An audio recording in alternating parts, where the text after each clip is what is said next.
Good morning everyone student. आज हम लोग अध्याय 3 में वज्र गुणन विधि सीखेंगे, पढ़ने चल रहे हैं। इसके पहले आप लोगों ने देखा था बीजगणितीय विधि से हल करने के लिए रैखिक समीकरण को 3 विधि होती है। पहला होता है आपका प्रतिस्थापन विधि, दूसरा होता है विलोपन विधि, तीसरा आज हम लोग वज्र गुणन विधि सीखेंगे। ठीक है, तो वज्र गुणन विधि में होता है कि आपका यक्स बटे B1 C2 minus B2 C1 बराबर Y बटे C1 A2 minus C2 A1 बराबर 1 बटे A1 B2 minus A2 B1। ये आपका क्या होता है, सूत्र होता है, वज्र गुणन विधि होती है। ठीक है, अब इसको प्राप्त कैसे करते हैं अब हम लोग यह सीखेंगे। ठीक है, जैसे आपको दे देगा दो मानक रैखिक समीकरण, मान लीजिए आपका माना A1 x plus B1 y plus C1 equal to 0, और आपको दे देता है A2 x plus B2 y plus C2 equal to 0 दे देता है। ठीक है, अब क्या करेंगे, x के गुणांक, y के गुणांक और अचर पद को लिख लेंगे। ठीक है, तो यहाँ पे आपका इस तरह से ज्ञात करेंगे। वज्र गुणन विधि का जो अभी आपको सूत्र बताया गया था वो कैसे प्राप्त करेंगे वो हम लोग निकालने चल रहे हैं। ठीक है, तो आपको दो समीकरण दे देगा, एक आपको A1 x plus B1 y plus C1 equal to 0, दूसरा दे देगा A2 x plus B2 y plus C2 equal to 0। आपका समीकरण नंबर क्या हो जाएगा, 2। तो इसको प्राप्त कैसे करेंगे, मान लीजिए आप यहाँ पे x लिख लीजिए, यहाँ पे y लिख लीजिए, यहाँ पे 1 लिख लीजिए। ठीक है, x का गुणांक आपका A1 A2 है, y का गुणांक B1 B2 है और अचर पद C1 C2 है। तो सबसे पहले y के गुणांक को लिखेंगे, यहाँ पे लिख लीजिए B1 B2,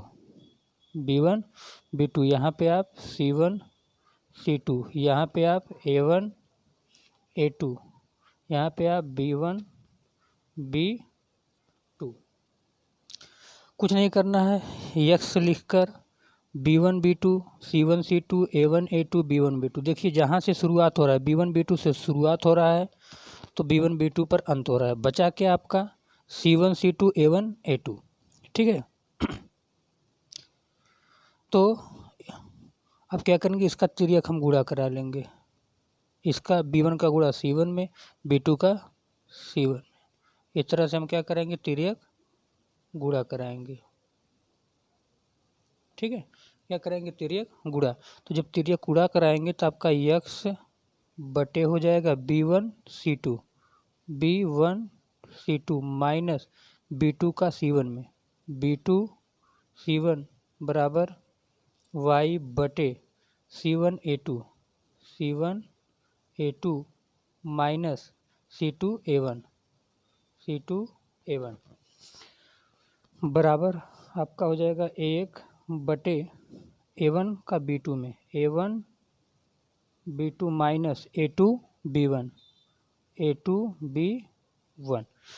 तो अभी आपको सूत्र यही बताया गया था कि x बटे B1 C2 minus B2 C1 बराबर y बटे C1 A2 minus C2 A1 बराबर 1 बटे A1 B2 minus A2 B1। अगर आप सबसे आसान विधि यही है आपको। ठीक है, ये आप याद कर लीजिएगा कैसे इसको सजाया जाता है, उसके बाद आप इसको आराम से हल कर सकते हैं।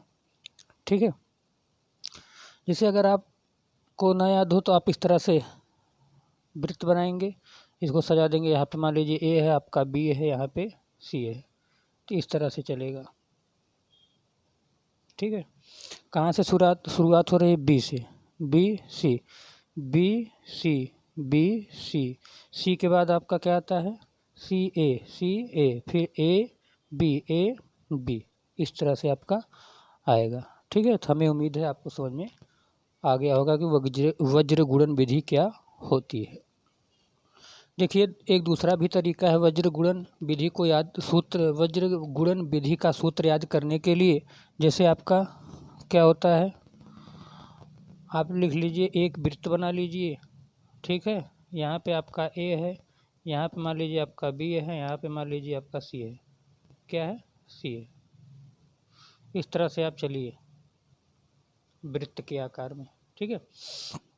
तो आपका क्या होता है, यक्स बटे बी से शुरुआत होता है, बी सी पहले लिख दीजिए, B C minus B C, ठीक है, बराबर वाई बटे सी के बाद ए आता है सी ए, तो सी ए माइनस कर दीजिए बराबर 1 बटे सी ए हो गया A B minus A B, ठीक है।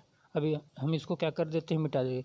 फिर से एक बार देख लीजिए, यक्स बटे बी से शुरुआत करिए, B C minus B C A minus C A, फिर A B minus A B minus A B. इस तरह से आप क्या कर सकते हैं, याद कर सकते हैं, ठीक है। और कुछ नहीं करना है आपको। अब आपको 1 2 क्या करके लिख देना है, ठीक है। यहाँ पे आपका 1 2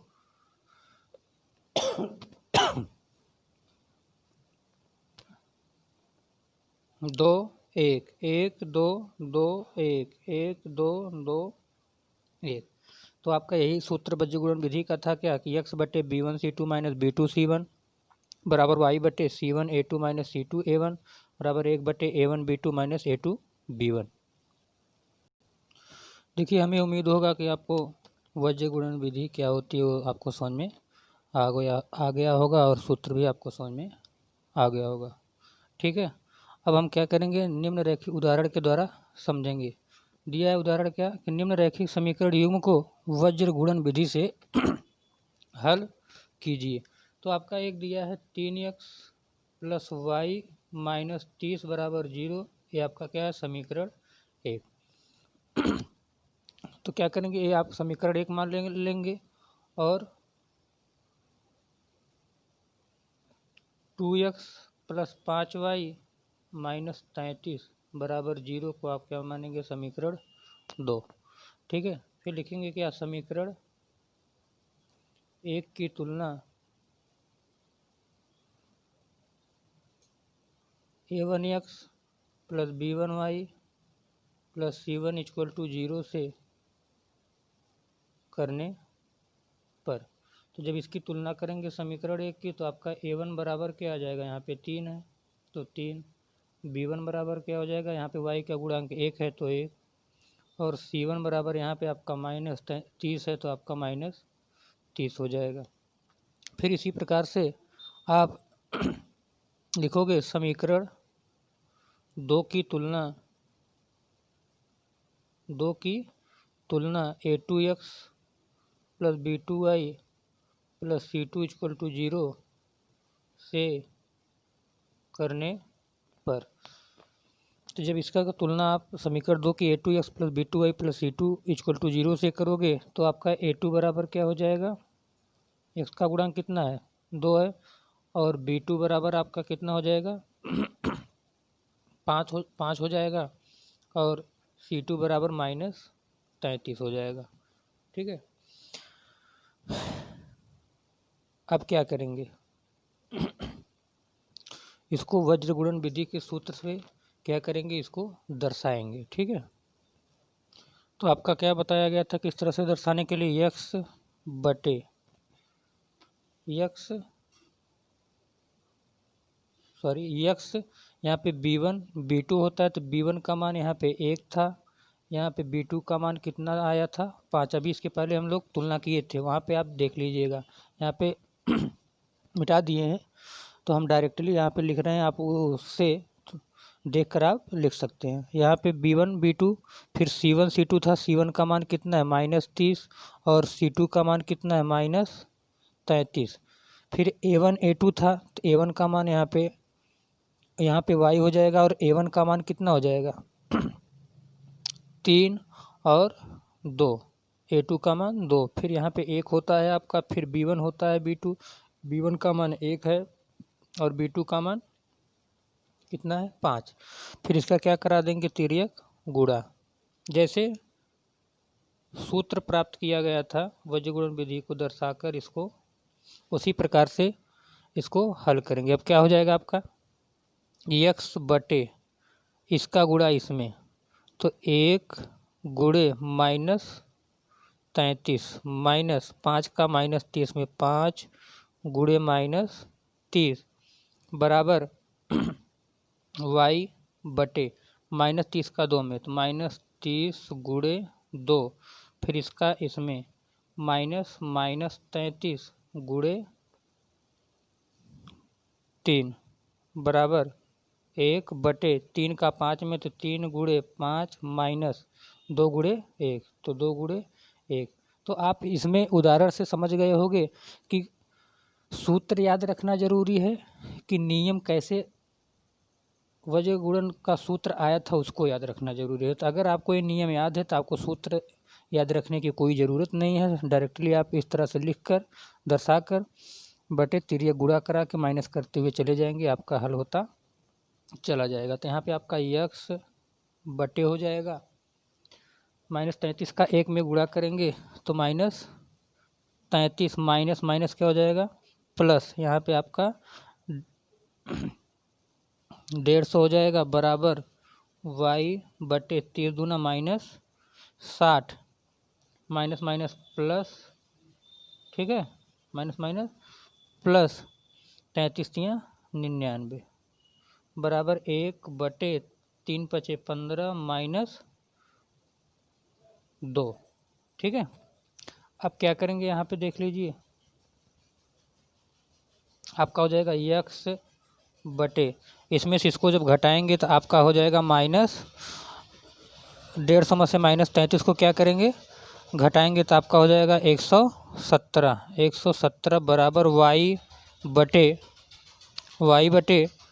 जब 99 में से 60 को घटाएंगे तो आपका बचेगा कितना 39 बराबर 1 बटे 15 में से 2 जाए 13, ठीक है। यहाँ तक आपको समझ में आ गया होगा। फिर से देख लीजिए, इसकी तुलना a1x प्लस a2y प्लस समीकरण 1 की तुलना a1x plus b1y plus c1 = 0 से करेंगे और इसकी तुलना a2x plus b2y plus c2 से करेंगे। करने के बाद x y 1 लिखकर यहाँ पे b1 b2 का मान, यहाँ पे c1 c2 का मान, यहाँ पे a1 a2 का मान, यहाँ पे b1 b2 का मान लिखकर x बटे तिर्यक गुणा करा के माइनस इसका तिर्यक गुणा करा के बराबर y बटे इसका गुणा माइनस इसका गुणा बराबर 1 बटे इसका गुणा माइनस इसका गुणा। अब x बटे इसका इसमें गुणा के -33 इसका इसमें गुणा कराया गया, आपका 150 आया बराबर y बटे इसका इसमें -60 इस माइनस माइनस प्लस इसका इसमें गुणा 99 बराबर 1 बटे 15 माइनस 2 हो गया, ठीक है। अब देखिए आगे क्या होगा। हमको क्या करना है, यह हल करके x और y का मान ज्ञात करना है, ठीक है। अब क्या करेंगे, इसका एक बार तुलना इससे करेंगे और इसका तुलना एक बार इससे, मतलब x और y वाला पद जो होता है बटे में लिखा रहता है उसका अलग अलग तुलना जो एक के नीचे वाला होता है या एक बटे करके लिखा होता है उससे तुलना करते हैं। तो आपका हो जाएगा क्या x बटे 117 इसकी तुलना इससे किया जा रहा है बराबर 1 बटे 13, ठीक है। तो क्या करेंगे, यहाँ पे भाग कर रहा है, यहाँ पे जाके क्या करेगा गुणा, तो x बराबर आपका हो जाएगा 117 बटे 13 काट देंगे तो 13 नामा 117 अर्थात x बराबर कितना आ गया 9। फिर उसके बाद इस y वाले पद को इससे तुलना करेंगे तो y बटे 39 बराबर 1 बटे 13, तो इस यहाँ पे क्या कर रहा है भाग, यहाँ पे जाके गुणा करेगा तो y बराबर 39 बटे 13, 13 तियाँ 39 अर्थात y का मान कितना आ गया 3 आ गया, ठीक है। तो यही x बराबर जो 9 आया है और y बराबर क्या आया 3, यही हमको क्या करना होता है मान रैखिक समीकरण को हल करके ज्ञात करना होता है x और y का, यही हमारा क्या हो जाएगा आंसर। तो इस समीकरण को आप विलोपन विधि से या प्रतिस्थापन विधि से हल करके देखेंगे तब भी आपका मान x का 9 ही आएगा और y का भी मान कितना आएगा 3 आएगा, ठीक है। तो यही आपका क्या है वज्र गुणन विधि है, ठीक है। तो हमें उम्मीद है आपको वज्र गुणन विधि समझ में आ गया होगा और सभी लोग चैनल को सब्सक्राइब कर लीजिए ताकि जैसे ही वीडियो आपका अपलोड हो आपके यहाँ नोटिफिकेशन तुरंत पहुंच जाए। सब्सक्राइब करके बेल आइकन ज़रूर से दबा लीजिएगा, तभी आपके यहाँ कोई वीडियो पहुंचेगा। ठीक है, तो हमें उम्मीद है आप लोग घर पे पढ़ रहे होंगे, इस छुट्टी का फ़ायदा उठा रहे होंगे और छुट्टियों में जो भी वीडियो आपका जा रहा है उसको उसका और अच्छे तरीके से भरपूर उसका उपयोग कर रहे होगे, वीडियो को पढ़ के बार बार देख कर। ठीक है, तो बस आज के लिए इतना ही। धन्यवाद।